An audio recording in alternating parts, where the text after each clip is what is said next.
Welcome.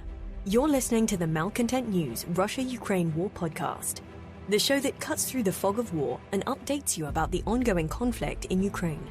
With your host, Linnea Hubbard. Don't forget to like, comment, and subscribe on Apple Podcasts, Spotify, and Google Podcasts. I'm Linnea Hubbard, and today is Monday, February 6th, 2023. It's been 3,267 days since Russia occupied Crimea on February 27, 2014, and 348 days since the large-scale invasion of Ukraine began. Today's podcast looks at what happened yesterday in the Russia-Ukraine war. The Malcontent News Russia-Ukraine War report is compiled by our team from around the world. Today's report includes information from direct contacts in Ukraine and their proxies, Russian Ministry of Defense reports, the General Staff of the Armed Forces of Ukraine reports, operational commands north, south, and east of Ukraine, open-source intelligence, our in-house team of analysts and geolocation experts, and pro-Ukrainian and pro-Russian mill bloggers and social media accounts with a track record of trying to be accurate. We have one mission: to report the truth, because the truth matters. Let's start with our assessment of the current status of the war.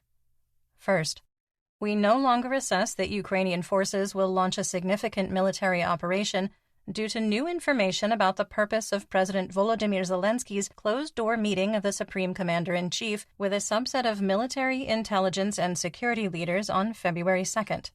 Second, Ukrainian Deputy Minister of Defense Hanna Maliar confirmed our assessment that Russia's so-called large-scale offensive has begun and is not the shock-and-awe blitzkrieg that many expected. We assess there remains a significant chance the Russian Federation will launch new offensives in one or more operational direction before February 24th. Third, we maintain that the power struggle between military leaders aligned with Russian Minister of Defense Sergei Shoigu versus those aligned with private military company or PMC Wagner Group head Yevgeny Prigozhin has escalated due to statements by State Duma deputies. We maintain that the political distraction benefits Russian President Vladimir Putin the most. Fourth, we maintain that the battle for control of Bakhmut has reached a critical phase with the addition of Russian forces to the Axis and the ongoing attempt to create a technical encirclement. Fifth, we maintain that the significant increase in disinformation and misinformation from Russian sources is being directed by Chief of the General Staff of the Russian Federation Armed Forces, Valery Gerasimov, as part of his hybrid warfare doctrine. Sixth, the RAND Corporation agreed with our assessment that Ukraine holds the battlefield initiative, while we maintain the exception for the Solidar-Bakhmut axis. Seventh, we maintain that the Russian military within Ukraine remains combat ineffective and is relying on World War II tactics that Field Marshal Georgy Zhukov would recognize to move the line of conflict. Eighth, we assess that Russia is setting conditions for a new punitive missile strike on civilians and civilian infrastructure within the next 7 to 10 days. Ninth, we maintain that Russian forces will continue to target electrical, heating, and potable water infrastructure. 10th, we maintain that the Russian Federation's inventory of Caliber cruise missiles is critically low based on the continued decline of launches from the Black Sea Fleet. 11th, we maintain that there is a risk of a nuclear accident caused by the de-energization of Ukrainian nuclear power plants as a result of Russian electrical infrastructure destruction. 12th, we maintain that stealth mobilization has started in the Russian Federation due to stop-loss orders for active-duty troops deployed in Ukraine and mobilization requests from the Kremlin in occupied territories. And finally, we maintain that the threat of Russian forces in Belarus crossing into Ukraine as part of an offensive operation is negligible, despite contrary claims from Ukrainian and Polish officials. Let's get some regional updates, and since it's a Monday, check in with both belligerents' objectives, starting with the Donbas region in Luhansk. The Russian objective is to integrate the oblast into the Russian Federation, recapture lost territory, and control insurgency. The Ukrainian objective is to break Russian defensive lines, advance on Svatova, Kremina, and Lysychansk, and support insurgents. We maintain that Russian forces have started their so-called large-scale offensive in Luhansk. In a TV interview, Luhansk Oblast Administrative and Military Governor Serhiy Haidai said that fighting and shelling were escalating, and Russian troops and military equipment were constantly moving up the line of conflict. He also reported that Kadyrovites are fighting in the region, but didn't clarify which operational areas. In the Svatova operational direction, the General Staff of the Armed Forces of Ukraine, or GSAFU, and the Russian Ministry of Defense, or MOD, reported that Novoselivsk was shelled throughout the day. Mercenaries with Wargonzo reported that Russian forces were trying to advance in the direction of Makiivka. In Nevsky, Ukrainian officials were able to convince another town resident to evacuate, with 140 remaining. Many of the residents staying behind have livestock they don't want to abandon, and government officials are trying to come up with an equitable solution. In the Kremina operational area, there was heavy fighting west, southwest, and south of the city. Activity near Ploshanka and Chervonopopivka remains limited to artillery. The GSAFU reported that Ukrainian forces were able to stabilize the defensive lines around Kremina, which had moved west on January 27th. Both combatants reported that Kremina and the surrounding areas were shelled. To the south and southwest, Russian sources reported fighting in Dibrova and the Serebryansky Woods area. Because the line of conflict is constantly changing in this part of the operational area. In the Severodonetsk-Lysychansk operational area, the GSAFU reported that Ukrainian forces repelled an attack north of Bilohorivka, the one in Luhansk, in the Shiplivka area. Luhansk Oblast Governor Haidai repeated that Bilohorivka is still under Ukrainian control, adding that Russian troops never entered the settlement. In northeast Donetsk, the Russian objective is to capture the entire region and integrate the oblast into the Russian Federation. The Ukrainian objective is to defend Siversk and Bakhmut, push into the Luhansk Oblast, and minimize civilian casualties. In the Liman operational direction, we have confirmation on the location of the Russian 144th secret strike on a, quote, Ukrainian strategic location. A drone video showed the site being hit by direct tank fire 6 kilometers east of Yampolivka at a tree line. We moved the line of conflict approximately 500 meters west of its previous location. We have visually confirmed from two sources, Russian and Ukrainian, that the 144th is not 2 to 5 kilometers from Yampolivka. Imagine that. In the Siversk operational area, Russian forces continued attempts to advance on Verkhnokamianskaya and Spirna without success. A geolocated video showed that Russian forces tried to advance to a natural gas pumping station east of Spirna and 400 meters west of the established line of conflict. They came under heavy artillery fire and were forced to retreat. In the Solidar operational area, the Ukrainian 93rd Mechanized Brigade was deployed south of Siversk to defend against Russian advances from the Krasnopolivka, Sakuivensety, Mykolaiivka area. With the arrival of the 93rd, Russian forces said, "Ooh, just kidding," and instead used artillery as they pulled reinforcements into Mykolaiivka. The 93rd is one of the most experienced and capable brigades in the Ukrainian military, having been on the tip of the spear for offensive and defensive operations throughout Ukraine. Heavy fighting for control of Krasnohora continued, with Russian forces attempting to advance from Blahodatne and Pirhorodne. Ukrainian forces held defensive positions, with PMC Wagner sharing a video they claimed was recorded inside a factory in Krasnohora. It was impossible to geolocate or weather confirm the video.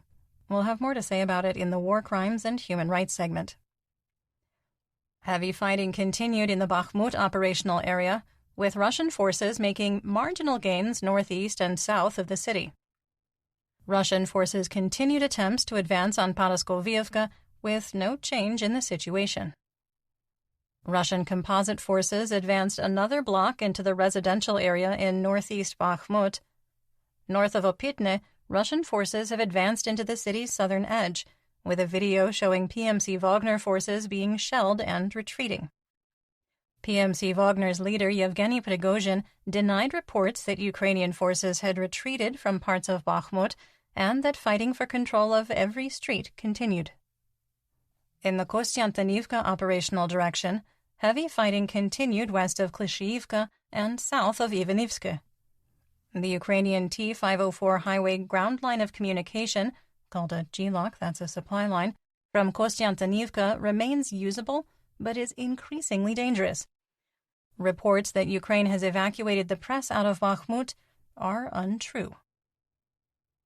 In southwest Donetsk, the Russian objective is to capture the entire region, integrate the oblast into the Russian Federation, and bring the insurrection across southwestern Donetsk under control. The Ukrainian objective is to lock Russian military assets in place, defend the existing line of conflict while finding and exploiting weaknesses, destroy troop concentrations and command and control sites, interdict supplies, and disrupt logistics. In the Avdiivka operational area, it remained unusually quiet. Elements of the Russian First Army Corps, formerly of the Donetsk People's Republic, or DNR, attempted to advance on Avdiivka from their positions in Opitne, suffered significant losses, and returned to their defensive positions. Mercenaries with War Gonzo reported positional fighting near Pervomaiske. Insurgents in Mariupol continue to risk their lives to report on Russian troop movements in southwest Donetsk. In the port district, the buildup of Russian troops continued. Partisans reported that 8 multiple launch rocket systems, 2 S-300 anti-aircraft systems, 6 buses with troops, and 6 trucks carrying ammunition were billeted. 6 commercial buses can carry up to 390 troops. That's equal to 2 fully staffed companies or 1 understaffed battalion. Insurgents in Mariupol also reported that 14 trucks with ammunition left the city in the direction of Berdyansk, while 10 buses with Russian Mobiks went to the Mangush Rayon. Confirming these reports, sort of inadvertently, in a stunning operational security or OPSEC failure, Russian state media photographer Dima Yagodkin had his pictures of the troop and ammunition movements published, and neither Yagodkin or the agency that published his photos scrubbed the EXIF data. Quick sidebar, that's the data that indicates the exact time and location where the photos were taken. Insurgents also reported that a firebase with MLRS had been created near the ruins of the Ilyich steel factory, and Russian troops are being billeted at a closed shopping mall in the port district. In the Kyiv district of Donetsk, Ukrainian troops destroyed a Russian firebase equipped with a 122mm self-propelled howitzer located 300 meters from a school and 150 meters from civilian homes. Oddly enough, there were no statements from Amnesty International about setting up offensive weapons in civilian areas. How strange. There were reports of a HIMARS strike on Russian troops housed in Volnovacha, located on the Russian GLOC between Mariupol and the Ukhledar operational area. In Russian-occupied Horlivka, Ukrainian artillery struck a hostel used to house Russian troops. Honestly, the after photo looks very similar to hostels I have stayed in the past. It's been a long time since the People's Militia of the DNR delivered a gem of a video to show how great at war they are. In a video posted on the official 1st Army Corps Telegram channel, a drone drops an IED on a parked and empty Ukrainian pickup truck, and a glorious victory is declared. There is one problem. The IED misses the truck in what may be one of the worst video editing jobs. The video jump cuts to the explosion, hiding the fact that the IED missed. So, congratulations to the DNR for maybe putting a hole in the radiator and damaging the windshield. You have to watch it. And as with most of the photos and videos we reference, we do link to it in our full situation report on Patreon. There were more complaints about price gouging for groceries and water in Russian-occupied Donetsk, with one of the worst examples yet. The First Republican supermarket had marked down fresh ginger, with visible mold, to $1.74 a pound. While $1.74 a pound doesn't sound like a lot, I would remind you that the average annual salary in the region is $2,500 per year. It would be like if moldy ginger were marked down to $37.60 a pound in the U.S. That's not hyperbole. I actually did math. Self-declared leader of the so-called Donetsk People's Republic, or DNR, Denis Pushilin, announced that the Azovstal metallurgical plant site would be turned into an industrial park, but it would take 10 years to restore the area. Pushilin appears to have given up on turning the area into a waterfront resort, which was announced in July 2022. You're listening to the Malcontent News Russia-Ukraine War Podcast. Our team of journalists, researchers, and analysts is funded by readers, listeners, and viewers just like you. To support independent journalism, please consider becoming a patron. You can find us on patreon.com/Malcontent Moving on to Zaporizhzhia. The Russian objective is to prevent a Ukrainian offensive into Zaporizhzhia, integrate captured territory into the Russian Federation, and capture the remainder of the oblast. The Ukrainian objective is to liberate Russian-occupied areas, prevent further Russian advances, exploit weaknesses on the line of conflict, and protect civilians. The situation at the Zaporizhzhia nuclear power plant is still unchanged, and that's really all I have to say about Zaporizhzhia right now. In the Black Sea, Crimea, Mykolaiv, and Odessa region, Operational Command South, or OCS, reported the Black Sea Fleet had 5 warships on patrol, and none of them were missile carriers.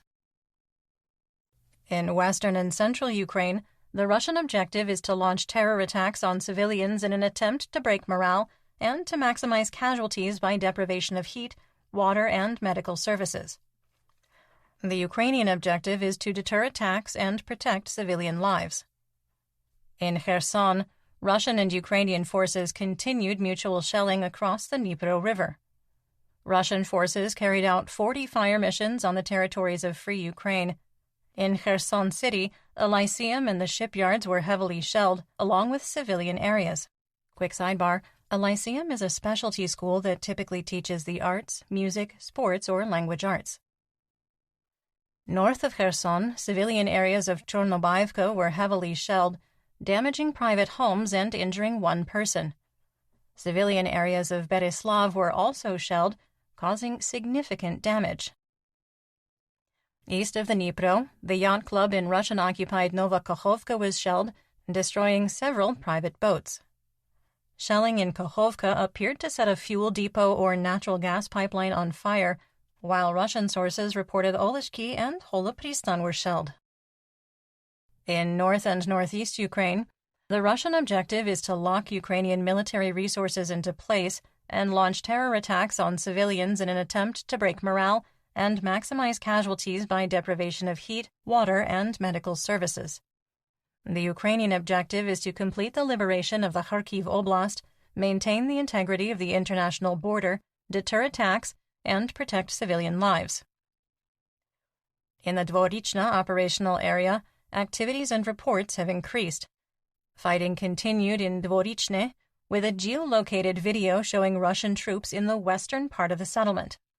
The video indicated that our assessment of the areas of control was accurate and no map changes were made.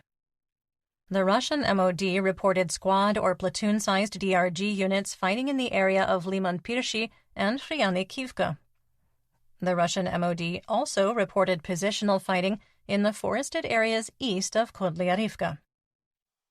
On the Russian front, Russian officials reported that the border village of Krasno in the Belgorod Federal District was shelled. Let's talk about developments theater-wide and outside Ukraine.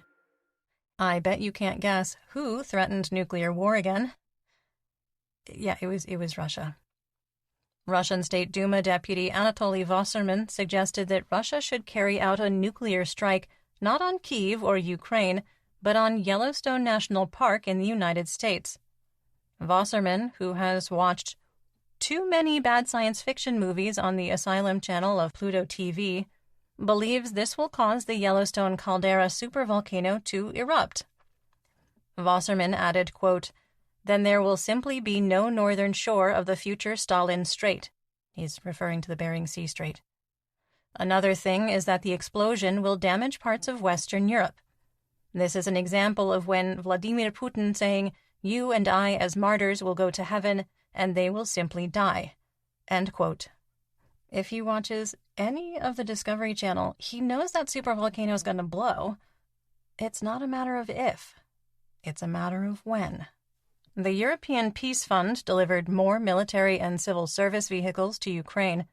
The latest aid package included 13 heavy trucks for military transport, 94 unspecified trucks, and 50 ambulances. Vice President of the European Commission, Joseph Borrell, said, quote, "The EU will continue to support Ukraine as long as it is necessary." End quote.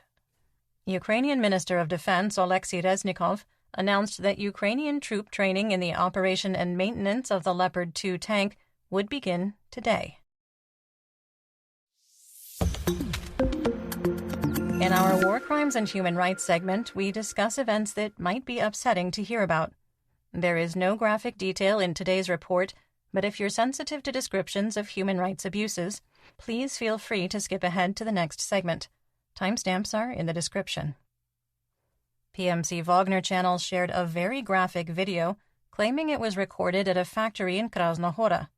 The, again, very graphic video showed around 10 allegedly Ukrainian soldiers who appeared to have been shot in the head, indicating that prisoners of war may have been executed versus having died while fighting. None of the alleged Ukrainian soldiers wore green armbands on their uniforms, raising additional questions about authenticity. A working theory among the analyst team is this was potentially a staged video to cover up the execution of PMC Wagner penal unit deserters. The video is not suitable for work, it is not for children, the killed soldiers are not blurred, and many will find it disturbing. A Ukrainian border guard captured at Hostomel during the opening hours of the wide-scale invasion was finally released on Saturday as part of a prisoner of war exchange. Video cameras captured his wife and 2 daughters welcoming him home, and if you feel like crying for happy reasons today, we do link to the video in our full situation report on Patreon.